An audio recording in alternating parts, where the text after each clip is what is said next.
Hi, I'm Bob Gymlan. The man-eating lions of Tsavo represent one of the most fascinating human-wildlife conflicts in recorded history. All the information in the following narrative comes from Lieutenant Colonel John Henry Patterson's autobiographical account of the incident, The Man-Eaters of Tsavo, first published in 1907. Sometimes the documented is even more fantastic than the speculative. It all began when Lieutenant Colonel John Henry Patterson came to Africa. Patterson was of higher rank and decoration than most British officers of his age of just 30 years old. He landed in Mombasa on March 1st, in 1898. Mombasa was already steeped in history, as it was the key port that linked various rivers to the Indian Ocean. He was greeted by a Portuguese fortress that stood imposing. It was built over 300 years before Patterson was born. It had been captured by sultans 9 times and reclaimed by the Portuguese 8 times. The British purchased it in 1895, as the Sultan could not hold it from a raging Swahili chieftain. The British finally repelled him a couple years before Patterson's arrival, but at a heavy cost. And this is just one of the reasons why Mombasa has long been called Kisiwa Mvita, meaning the island of war. In fact, that is why Patterson was sent in the first place. He was commissioned by the London-based Uganda Railway Committee on behalf of the Imperial British East Africa Company within the jurisdiction of the British Protectorate of Uganda. London had spent far more money than they anticipated to tame the region, and now they wanted to make sure their investment was not being squandered. Patterson was sent there to hasten results and ensure efficiency. He was one of those guys. Patterson was in Mombasa for a number of days before he received his orders.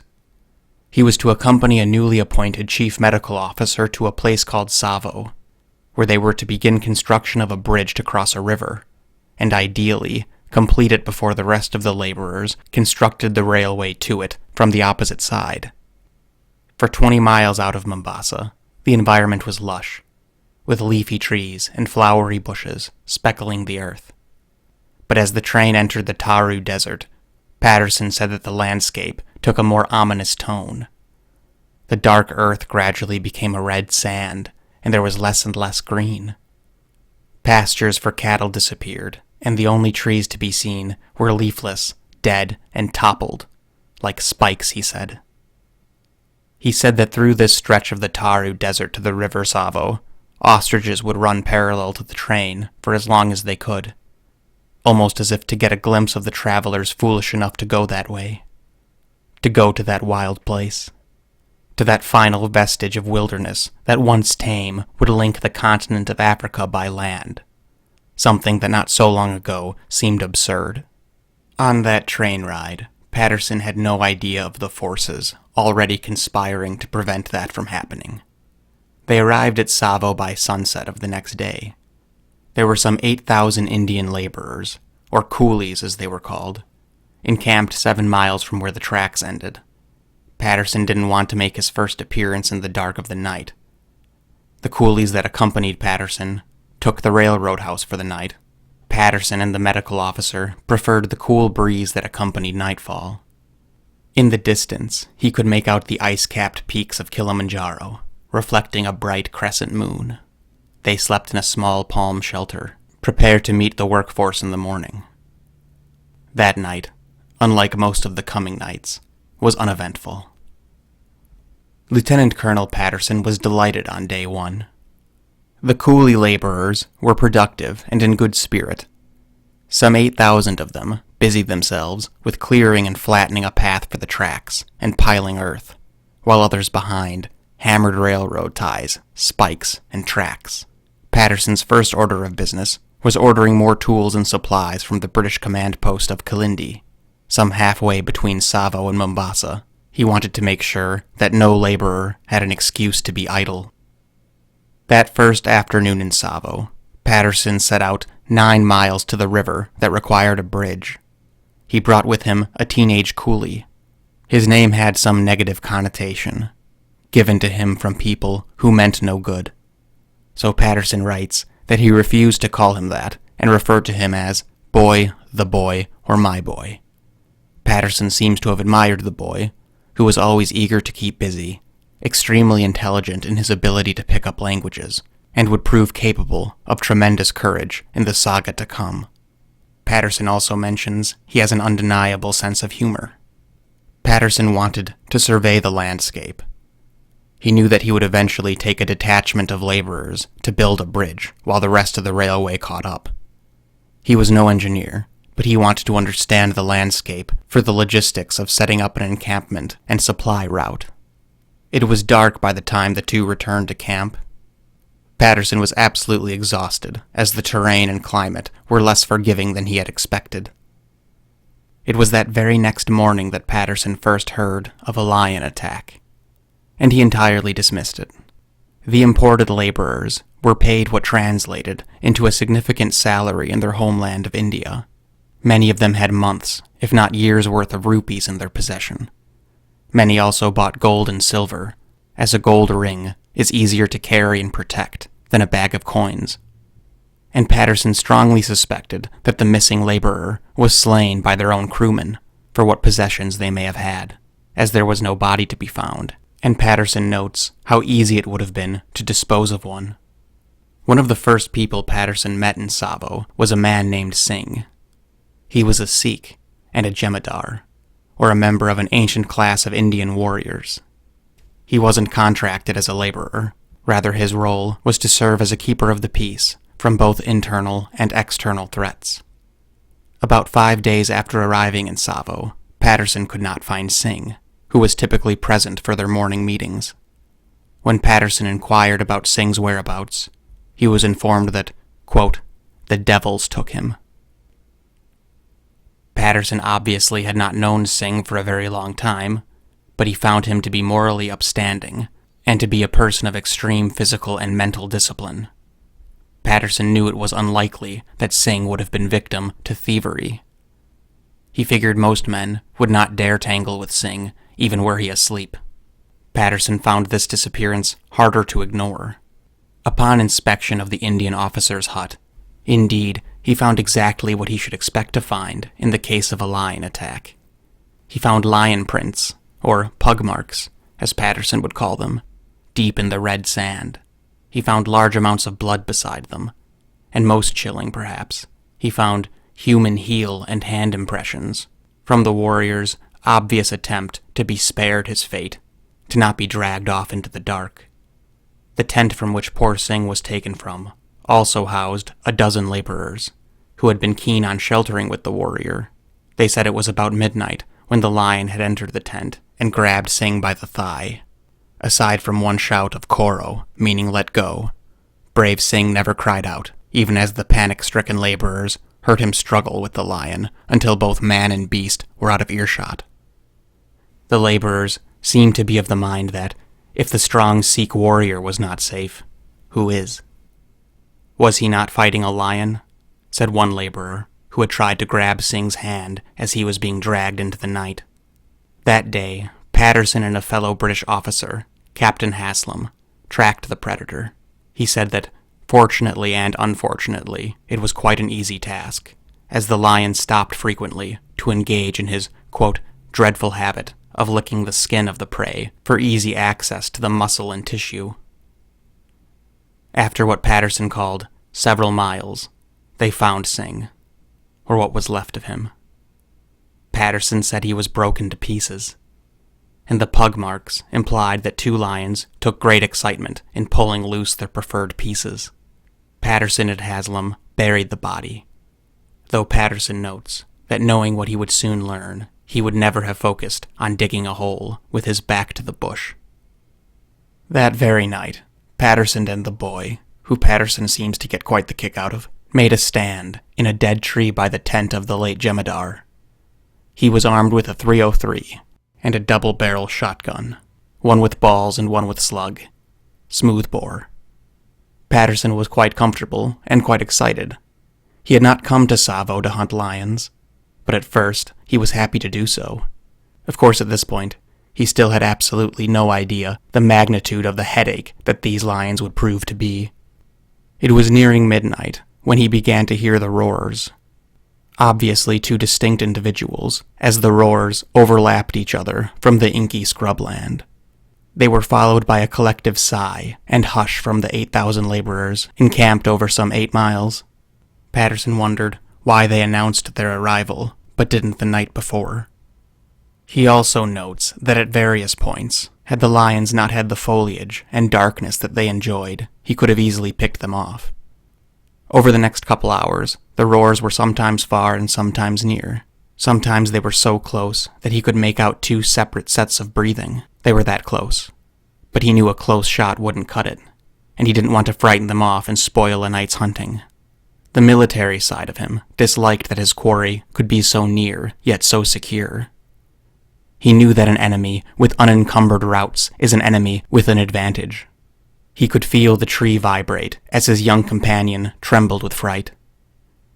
After almost 3 hours of ominous roaring, all went quiet, and Patterson began to wonder if maybe the hunt was over for the night, when suddenly the quiet night was shattered by hundreds of screams that grew like a wave, as eventually the whole camp woke.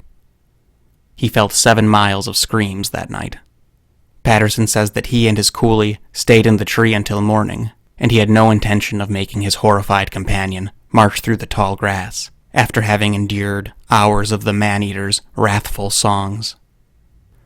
At dawn, Patterson went directly to where he heard the screams. It was by the railway camp, a short walk away from where Patterson spent his first night, with his feet beneath the stars. A man was dragged out of his tent and consumed a few miles away.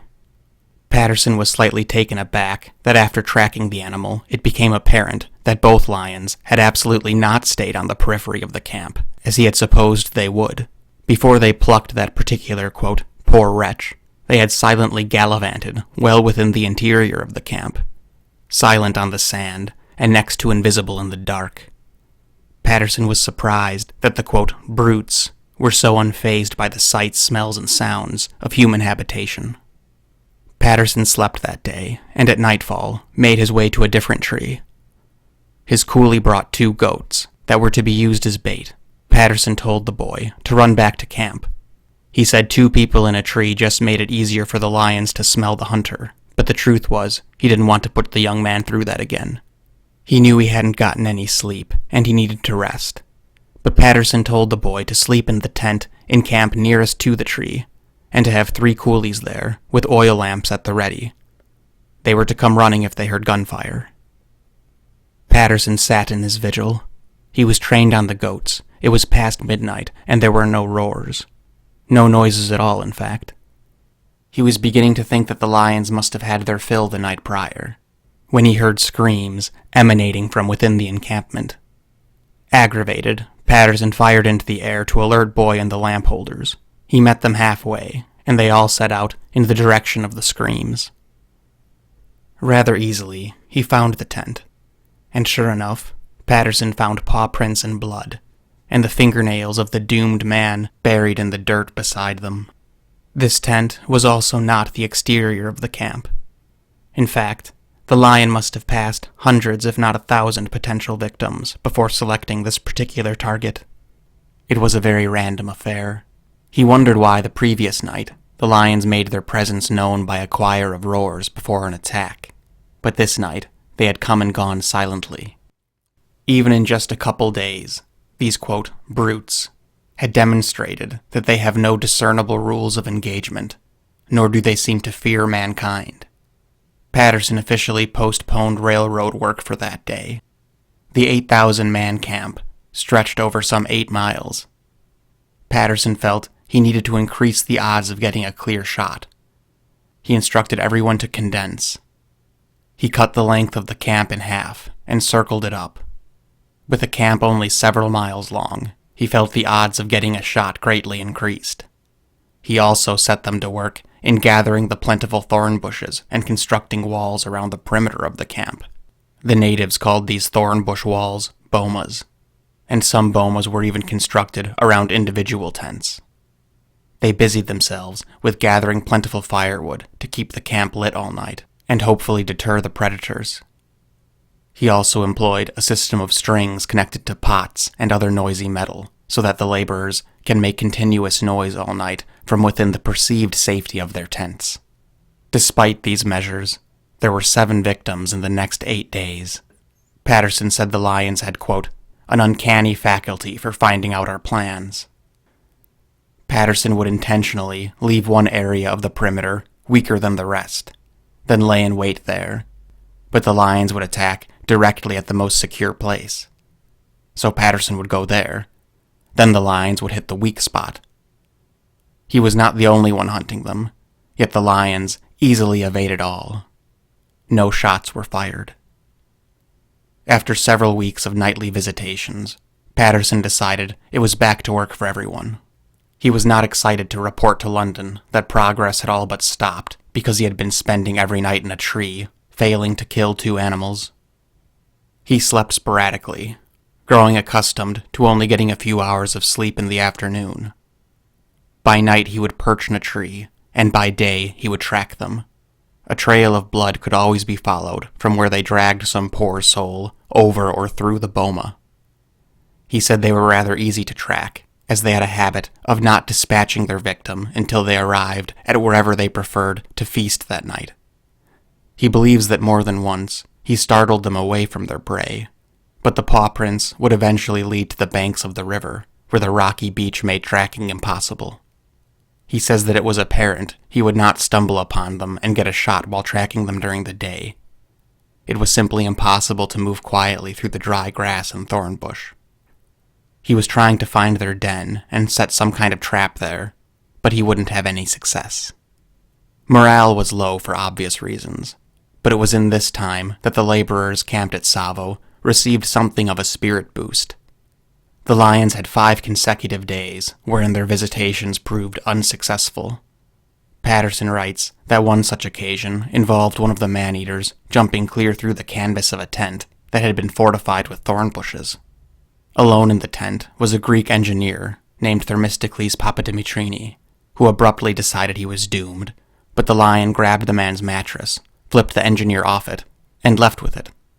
The next day, they found the mattress torn to pieces, where the lion attempted, and eventually gave up trying, to pull it through the thorny boma. Another such incident that the man-eaters failed to live up to their name involved a trader from India, who was on his way to sell familiar spices to the laborers in Tsavo. He was walking alongside his donkey in broad daylight, when one of the lions pounced. But the lion somehow snared its foot in the donkey's reins, and it realized that wherever he went, the donkey was dragged along with him.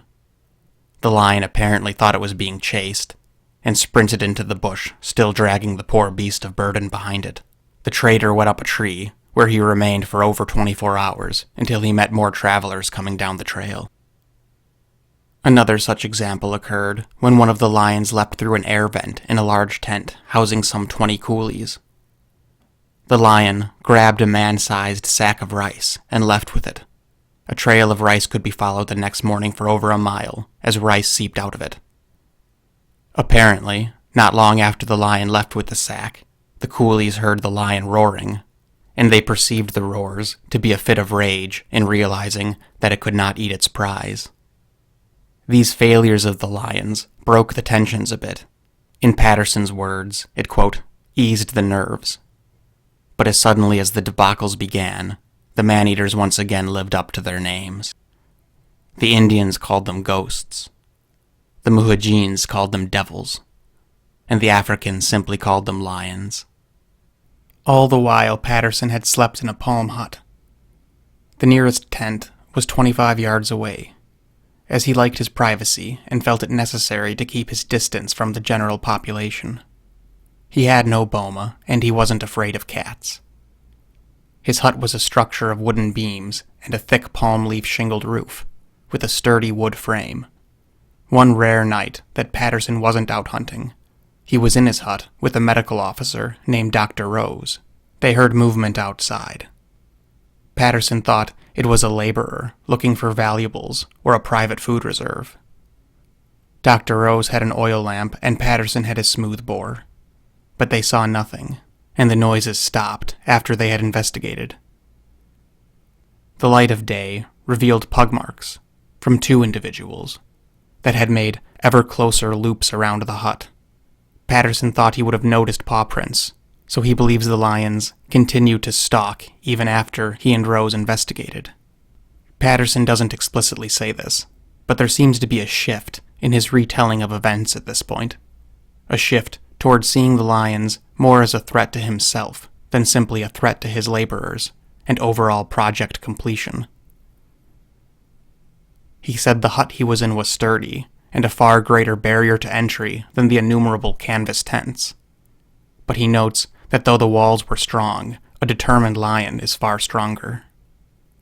And apparently this incident had a strong enough impact on Patterson to get him to move. He relocated his residence to the medical enclosure, which was a boma within a boma, more or less. The field hospital had perhaps the strongest fortification. Patterson said it had a 70-yard diameter, and it was considered to be a safe haven. But Patterson would soon learn that these lions had little respect for high walls and hospitals. He said he and Dr. Brock would sit outside the boma by day and try to read or write. But he said it took a great deal of focus and discipline to keep his eyes on the page. The urge to scrutinize the tan sea of grass was too strong. Patterson tells us that the lions still entered the encampment more nights than not, and they were successful more nights than they weren't. Still, though, work progressed. He mentions the only comfort the laborers found was in the statistics of it all. There were thousands of people on the site, and the lions had yet to take more than one man a night. It had been about 2 months since the first attack, and the laborers took solace in the fact that the odds of being next were actually quite slim. But that all changed when the time came to construct the bridge of the Tsavo River. The permanent works, as Patterson called it. Patterson moved ahead to the banks of the river to begin construction on the bridge, while the rest completed the railroad leading up to it. Patterson had with him a few medical officers and only 3,000 of the more specialized coolies, who were masons and builders by trade. Every man in Patterson's smaller company hoped the lions would stay behind with the larger group. But of course they didn't. The laborers didn't like that their nightly odds fell from 1 in 8,000 to 1 in 3,000. Before any work began on the bridge, Patterson ensured the bridge encampment was fortified, so they spent the first day near the river hacking and burning grass to deny the lions their cover. They made an entirely joined boma around the sleeping area, and again stocked wood for large fires to burn at night. He told the coolies that 3,000 people can make a smaller, more defensible camp than the 5,000 left behind, and the lions would naturally target the weaker camp. Patterson set up his residence within the confines of the field hospital. But regardless of the efforts, the first night in that place yielded a casualty. A hospital attendant was exiting his tent to relieve himself when one of the lions confronted him. The attendant was only spared because he tripped over a table as the lion advanced. This knocked over pans and glass containers, and the noise sent the lion sauntering off. But only seconds later, the lion jumped through an air vent into the main hospital tent. He injured 2 on his landing and took 1 to the grave. Patterson writes that the poor man had grabbed a table in an attempt to be spared his fate. The table was found embedded deep in the boma. He held it as long as he could. Patterson spent the next night in a tree nearby the hospital enclosure, armed and ready. He knew with a smaller perimeter, his odds also increased. Again it was midnight when Patterson was alerted to the screaming of a man from somewhere that he wasn't. It was on the opposite side from his perch. Upon arriving on scene, Patterson made the grave observation that the lions plucked a man whose sole function in Tsavo was to carry water. On this particularly morbid occasion, the lion decided to drag his prey through the boma, not over it. The poor laborer had grabbed his tent in the fight for his life, and the lion dragged his victim and the tent all the way through the boma. The sight was a reminder of how sharp the thorns were. The tent was entangled, and Patterson said it was a gruesome scene. He would find the man some weeks later in a search for the lion's den. The man was identified only by a distinct silver ring, perhaps the only object of value he'd ever owned. As far as work was concerned, progress was slow. Many of the coolies, who were employed as higher-paid masons, clearly had never touched a chisel in their lives, which Patterson describes as perhaps even more aggravating than the lions. Another couple of months passed. Somehow or another, the crew began to create something that began to resemble a bridge, despite on and off attacks. One day, a man en route to the bridge camp was attacked. He was on the only path to or from the bridge encampment, and he had a wagon packed with food, water, and medical supplies. He managed to make it up a tree, but a goat wasn't so lucky. Patterson and the medical officer, Dr. Brock, decided to set a trap. Patterson reinforced the wagon by affixing a wagon of the same style to the top of it. It was not unlike a coffin, he said. Patterson and Dr. Brock, who at this point was sick of this particular cause of death, planned to hide out in the wagon, with goats directly in view, and any lion that came to eat the goats would be stopped. During the day, Patterson, Brock, the boy, and some coolies took the enhanced cart and goats to the location of the first time the wagon was attacked. Patterson wanted to draw attention to the trap, as it had become evident that the lions were not deterred by human sounds, and in fact, were very much attracted to them. The coolies leashed the goats in perfect aim of the hunters, and went back to the camp by the river. The night dragged on, and of course there was no moon or stars. It was not long before they heard noises. Of course, the box they were in played tricks on the men's ears. The noises were so subtle that the two men began to bicker about what was a lion and what was an insect jumping, when all of a sudden, Dr. Brock said he saw a dark splotch through the grass. Patterson also saw it, but said it was a shadow. But Brock insisted it wasn't there a moment ago. Patterson, believe it or not, wanted to go out and poke it, just to prove it was nothing, when it sprang. Both men fired in tandem. Patterson said it was the loudest noise he had ever heard. Simultaneous gunfire within that casket. The irony wasn't lost on Patterson that in setting their trap, they themselves had become fish in a barrel. After the bang, the beast fled. Brock thought one of them must have hit it, but Patterson knew right away that they hadn't. He knew the sound of a bullet hitting tissue, and he didn't hear it. They waited for daylight to exit their box. Both men knew that the lion was obviously hunting them and not the goats, and neither man was willing to put anything past these lions.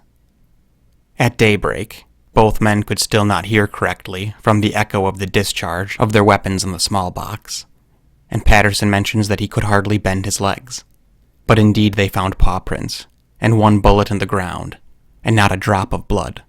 The bullet was Brock's, and Patterson never found his slug.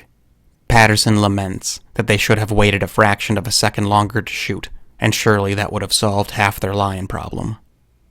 To the hunters' absolute shock, it wasn't until they exited the box that they realized that one of the goats was gone, and lion prints lay beside where it was.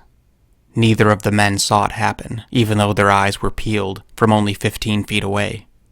Patterson mentions that perhaps they actually were hunting ghosts. And though they were unsuccessful that night, the lions would not appear at the river camp for 2 months. They set the trap in April, and they wouldn't hear of the lion again until July. Some of the coolies believed that Patterson or Brock must have shot and killed one of the lions. Patterson didn't argue with them, but he knew that was impossible, as not a drop of blood was to be found at the wagon, nor as far as the beast could be tracked.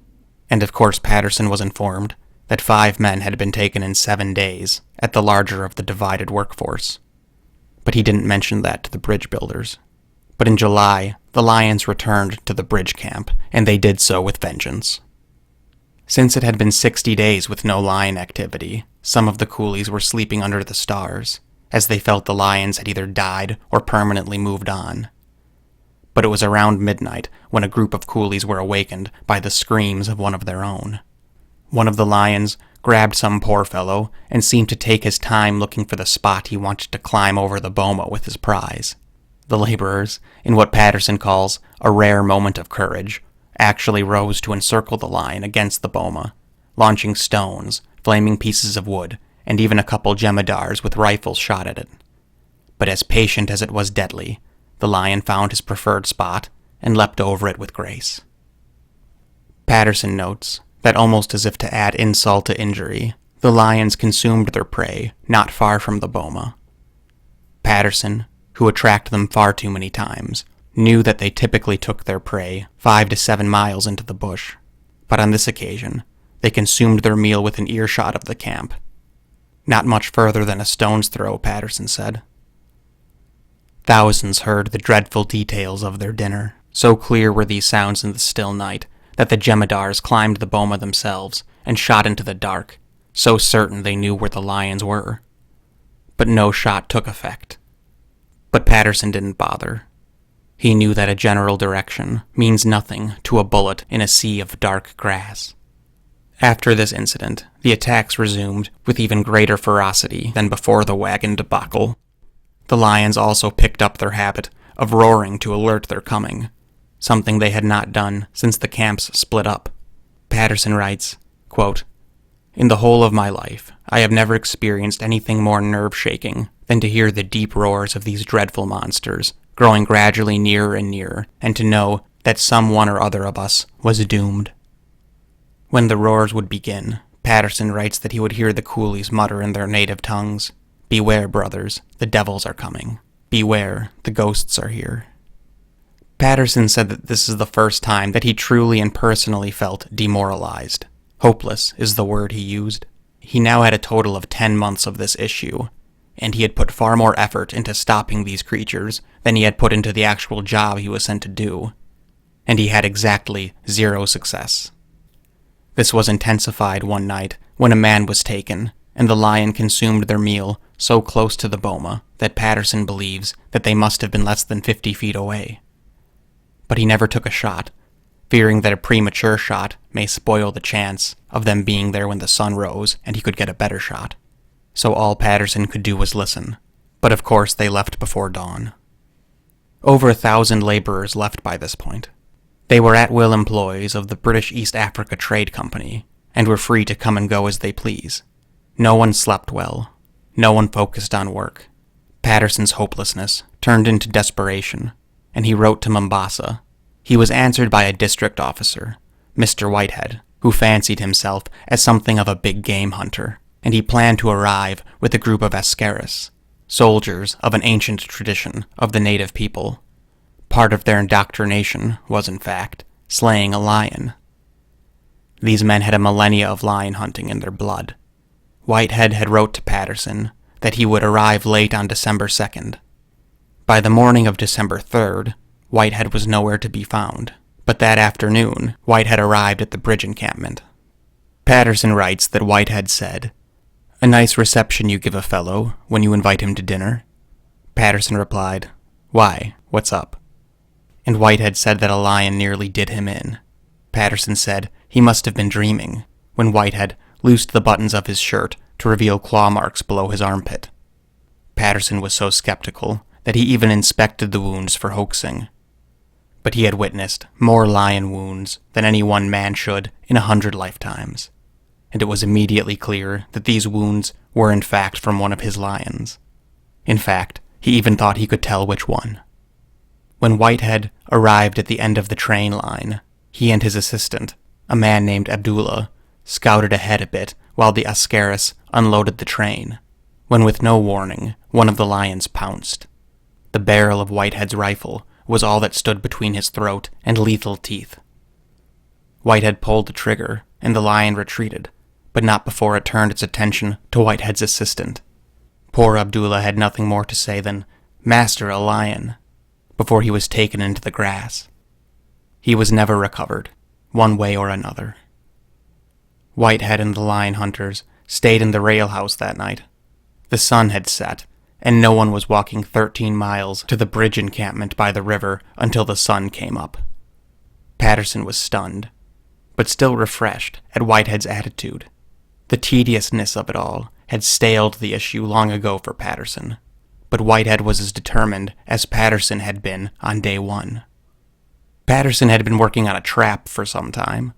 It was inspired by a mechanism described by some coolies who had similar devices for tigers. Patterson came up with a box made of railroad ties with strong timber doors. The box was separated in the middle by a guillotine-like slotted door. The point was for the lion to sneak in after prey, and the door would shut behind it, and the lion would be unable to retreat or advance, and it would be shot. Patterson was confident that Whitehead could mount an efficient nightly defense, while Patterson tried out his trap. He was the first to spend a night in the box. It was inside the boma, with a tent drawn over it, the tent entrance leading directly into the trap. He had fallen asleep when dawn brought distant screams that made clear that the trap had failed to capture the beast that night. The second night, Patterson went hunting with Whitehead, and put no less than 4 coolies inside the box, each with a rifle. Patterson had swung a sledgehammer on the separation door to prove to the coolies that though close to the beast, they would be safe from its reach, and of 4 men with 4 rifles, at least one would strike true, as the quarry would be at most a mere 5 feet away. Patterson was on a scaffolding he built inside the boma. His first awareness of anything going on was the distinct clunk of the door of the trap. Patterson said his first inclination was relief. He writes, "At last, one of the brutes is done for," he thought. He could hear the lion, enraged at finding no way out, slamming at the bars and roaring frantically. But there was no gunfire. The camp erupted, with men yelling, "Shoot, shoot it," in various languages. Patterson agonized almost an entire minute before the first shots rang out. He had sight of the trap, but it was concealed in the tent. Furthering Patterson's agony, he heard multiple bullets whiz past him. He was at a right angle to the trap, so that offered no comfort that the coolies in the trap had any idea what they were doing. A stray bullet pierced the lever that kept the entrance gate closed, and the lion pushed through, went over the boma, and was gone. So confident that 4 men could shoot a caged animal from 4 feet that he never took aim, and had they not been shooting so erratically, he simply would have approached and shot it through the bars. Patterson writes, "How they failed to kill him several times over is and always will be a complete mystery to me." Days passed with no sight or sound of the lions, until finally Patterson was informed that the lion was eating a donkey by the river.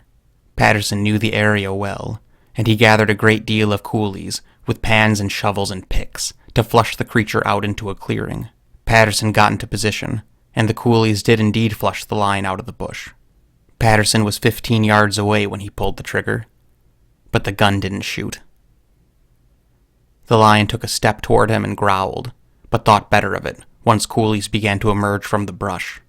Again, that should have been the end of half of his lion problem. That night, Patterson was in a tree, with a field of view of the length of the boma. He was alone, and his mind was bombarded with all the previous failures of these lions and all the previous failures of his life, but none stung more than the failure of that morning. It's easy to see why he might feel that way. He describes this night in the tree as rather dreamlike.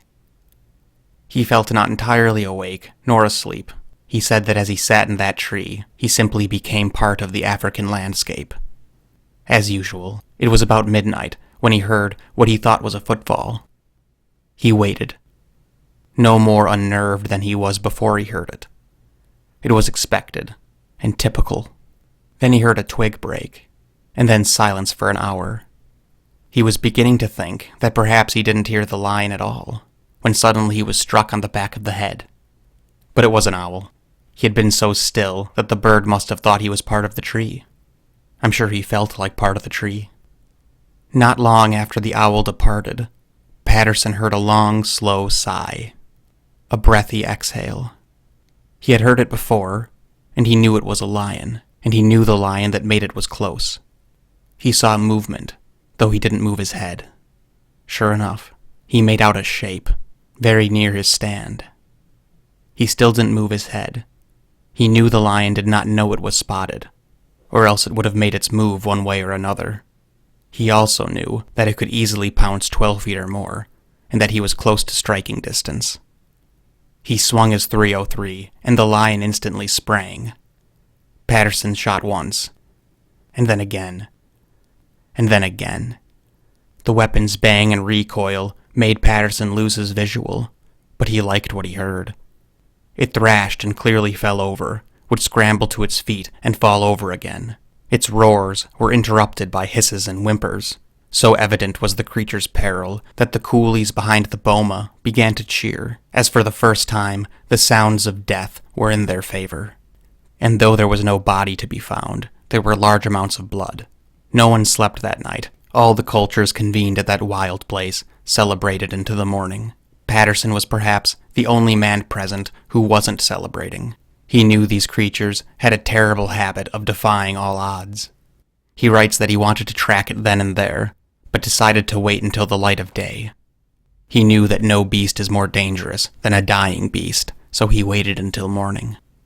Fortunately, Patterson says that tracking the beast was a delight.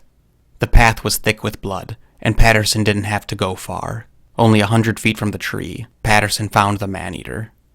He said when he first spotted it, he was gripped by panic, as if even death could not stop this devil's tricks. But indeed, it was very dead.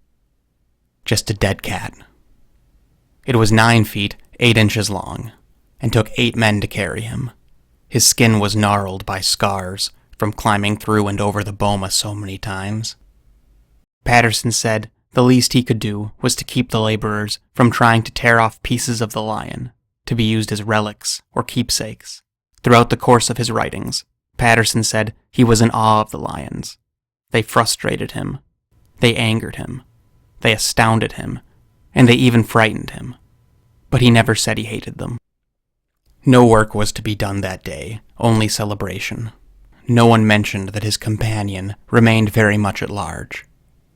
But Patterson writes, quote, "Very soon he was going to make us unpleasantly aware of that fact." Then there was 10 days of no lion activity.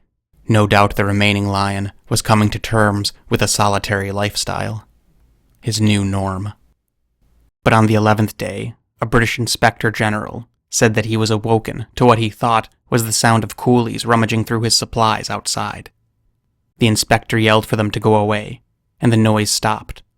But in the morning, he found the ground around his hut marinated with paw prints. He said he almost went out to discipline what he thought were coolies, but he was glad he didn't. The lion had took a goat from near the inspector's hut and had partially eaten it nearby. The combination of the Inspector General yelling instead of going outside and the nearby goat probably saved his life. Patterson went to the site and believes his arrival frightened the lion away from the goat, as it was only partially consumed, and the lion didn't seem to think it had time to take the goat with him. Patterson put 2 live goats near the partially consumed one, in easy range of one of his favorite tree stands. But it was a dark night. The moon was hidden, and there were no stars.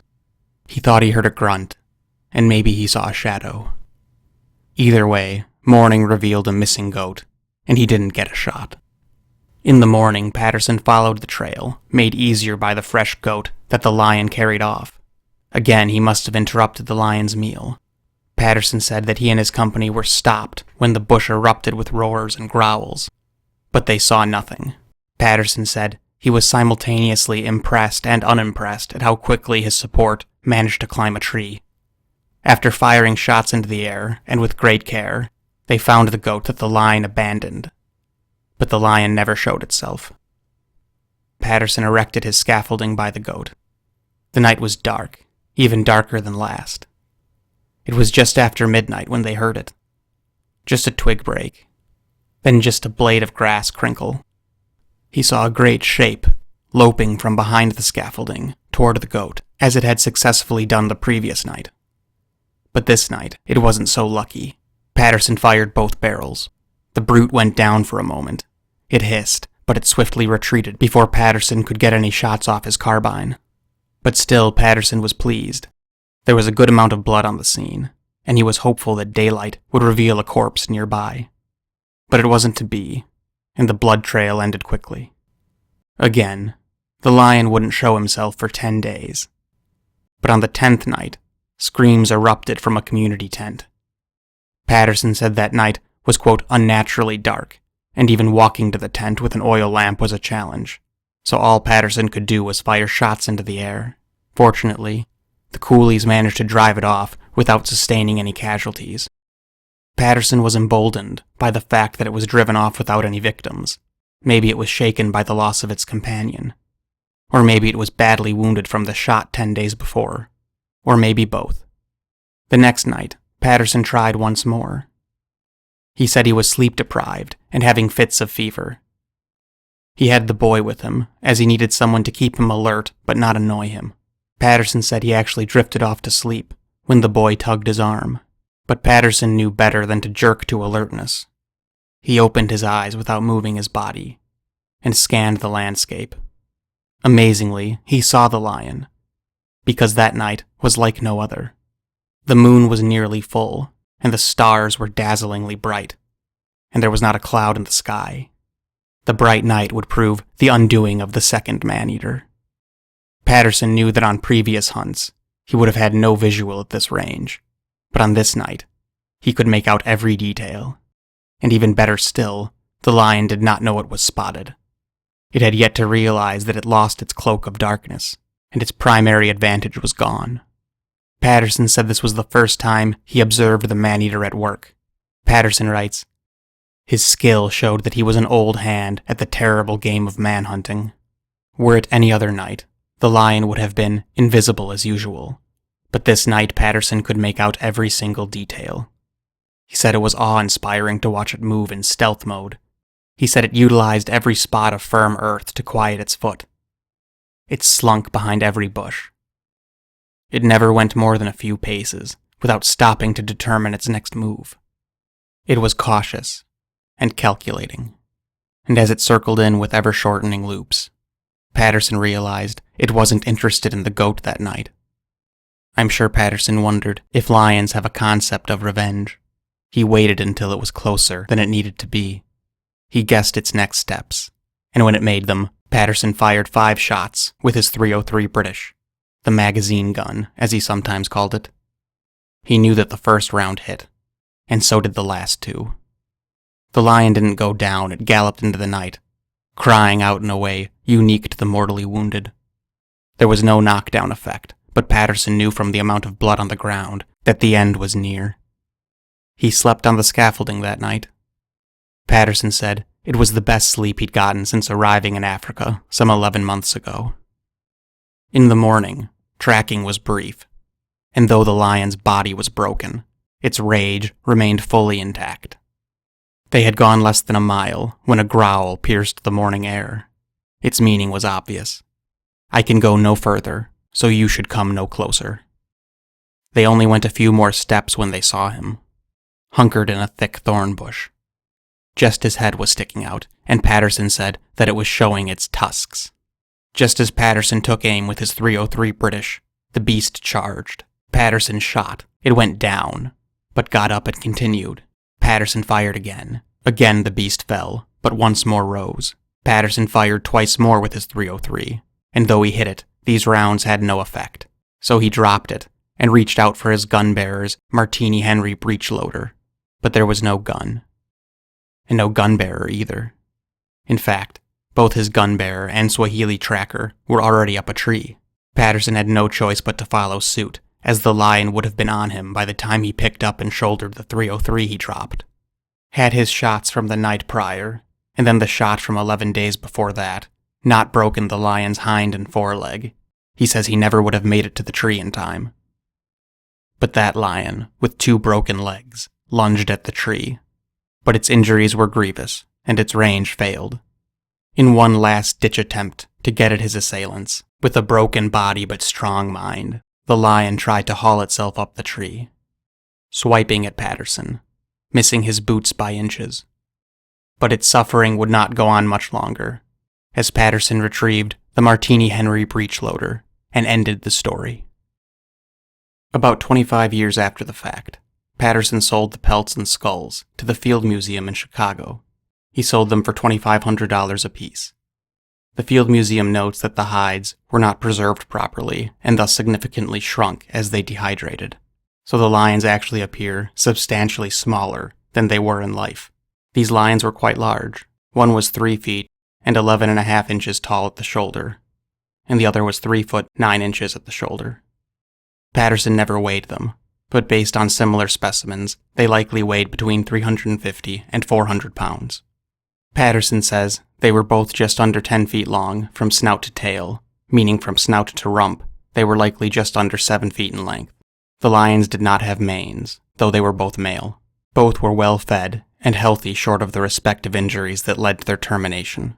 Patterson said he was personally aware of and involved with 135 human casualties committed by the lions. But he mentions he wouldn't be surprised if their actual count was far greater, more like 300, as many people simply vanished. And he had no way of keeping track of victims from surrounding communities. Of course, as always happens, skepticism sets in after the fact. Did these two lions really prey on between 100 and 300 people in less than a year? Modern research and the general consensus says no, but I think 300 is a far more likely number, and there's evidence to support that. The Field Museum conducted an isotopic analysis of the lion's bone collagen and hair keratin. They only examined organic matter that would have grown in the year prior to their demise. They were looking for the density of particular signatures that can only come from prey items that ate meat. So therefore, unless these lions were binge-eating leopards, the only prey they ate that should eat meat would have been humans. They concluded that in the year leading up to their deaths, 70% of their diet was consistent with grazing herbivores, and 30% comprised of creatures on the omnivore-carnivore range. Dependent on the estimated mass of human tissue consumed and the lion's energy output, the scientists assessed that one lion had ate the equivalent of 10.5 humans' worth of meat, and the other lion ate 24.2 worth of human meat. So the Field Museum estimates that the lions collectively dispatched about 35 people. But this study has some big problems. First off, the isotopic signatures looked for in the analysis were left behind by prey items with a carnivorous or omnivorous diet. But in Patterson's narrative, he often laments at how many of the laborers were vegetarian for religious reasons, and he mentions how the Hindu workers didn't eat cow, and even more laborers wouldn't eat meat unless they witnessed how the meat was slaughtered. Therefore, many, if not most of the people consumed by the lions may not have left behind the isotopic signature that the study quantified. In short, the laborers weren't eating a lot of meat, if they ate any at all, so the analysis really doesn't prove much. The second problem is that the study assumed that the lions ate a significant portion of their prey. Perhaps they did consume 35 humans' worth of meat, but off of how many humans total? The study assumes that the lions consumed all the usable tissue of an individual. But of course, Patterson notes that this was rarely the case. In fact, they were incredibly finicky about what they ate. Evidence of this can be found when Patterson writes how he often received inquiries demanding he explain why he didn't just poison them. But Patterson writes that he certainly did try poison, but they were so selective about what they would eat, from humans and livestock, that the odds of ingesting poison, or at least a lethal dose of poison, were extremely slim. The lions would not consume enough of a meal in one sitting to ingest a lethal dose of poison. So if the study thought each human prey item yielded 30 pounds of flesh per victim, but the lions actually only ate 3 pounds of flesh per victim, then the number becomes a bit more like what we should expect from Patterson's narrative. Which brings me to my next point. Why did these lions exhibit man-eating behavior? Most big cat researchers used to believe that big cats became man-eaters once they grew too weak or injured to take down their normal prey. But that becomes less and less the case as more data is compiled. The Field Museum's analysis states that approximately 30% of the lions' diet in the 10 months before their deaths comprised of human meat, the 70% being more expected grazing animals. Many biologists agree that they were likely supplementing their normal diet with easier bipedal prey when they had no luck with their normal prey. Hair embedded in the lion's molars indicate that they were eating gazelle, impala, and African buffalo. So I don't really think this was entirely predatory. These lions were obviously capable of dispatching large grazing animals, as that was 70% of their diet. The scientists assessed that one of the lions had a tooth infection, and that may be a factor of why they became man-eaters, as obviously human hide would be easier to process than large herbivores. But many lions have tooth infections and are not man-eaters. In fact, fossils show us that feline can live long and accomplished lives with tooth infections. If every large predator with a tooth infection became a man-eater, we would be in serious trouble. I've done some research on YouTube, and more than a few videos on the Tsavo man-eaters say that Patterson was likely exaggerating. Never let facts get in the way of a good story, right? But the truth is, this kind of conflict is actually not uncommon. In 1907, a Bengal tigress was responsible for over 430 deaths in Nepal. The issue was so severe that the Nepalese and British armies dispatched until the tigress was terminated by naturalist Jim Corbett. In 1910, a leopard was attributed for the deaths of over 400 people in India. They were mostly children. And there are numerous other individual big cats with high counts. Estimates are always difficult, and there is no consensus, but biologists claim that between 70 and 250 people are killed by lions every year. These numbers may be even larger when you consider that the areas that these predatory events are most likely to occur are also the areas least likely to file reports to any academic or natural resource department. Not to mention, if the lion is good at man-eating, someone just disappears, and there is no reason to suspect it was a lion at all. So why are people so skeptical about the high numbers? I think that sometimes people forsake facts in the name of conservation. We've sanitized the wild. It makes it easier to protect and value. But the truth is, these two lions determined a way to supplement their normal diet with easy meals, as any cat owner can attest occurs. But when you're talking about 800 pounds of predator, it becomes the stuff of nightmares. And no one likes to think that their childhood icon may eat them, or even just kill for fun. I think another reason that some people tend to have a knee-jerk skepticism to the claim of 300 victims is due to unrealistic expectations of a situation that very few of us can imagine. It's so easy to think, I wouldn't let it drag me away, or I would have slept with a pistol or knife in my hand, because it's not like the lions were quick about the ordeal. Patterson notes how the lions possessed a habit of not terminating their victims for some time, as their screams could be heard as they faded into the landscape. I'd probably have some difficulty getting a real lion to cooperate, so I used Google's new augmented reality tool to generate a scale model of Patterson's second lion, FMNH 23970. It stood just over 3 feet and 11 inches tall at the shoulder. The shoulder measurement is always used because a lion's typical locomotive fashion is level to the floor, but obviously the height increases a bit depending on the pose or posture. Lions can sprint 50 miles per hour, and a typical fast pace for a lion is about 35 miles per hour.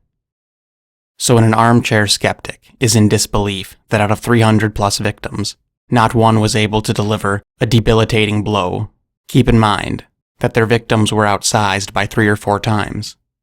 That's like having your leg caught in a vise, and that vise was attached to a car, driving between 30 and 50 miles per hour, through hard earth and thorns, in total darkness. This story is unique among mammal predation events because of the proximity of it all. It's easier to imagine a human-lion predation event wherein a person is alone, stalked, and jumped. But many of these victims were surrounded by hundreds, if not thousands, of other people. It's hard to envision being taken away with so much help, so close, and yet nothing could be done. This story, if nothing else, is a reminder that humans, even in our masses and organizational structures, are still on the food chain, and that it almost seems as if nature has a will to remain wild. Anyway, if you made it through to the end, it's much appreciated. This video just kind of kept going, and I'm actually a little skeptical that anyone is still here with me. Let me know if you liked this video, and how you felt about the topic in longer format. Make sure you subscribe for updates, and as always, thanks an awful lot for listening.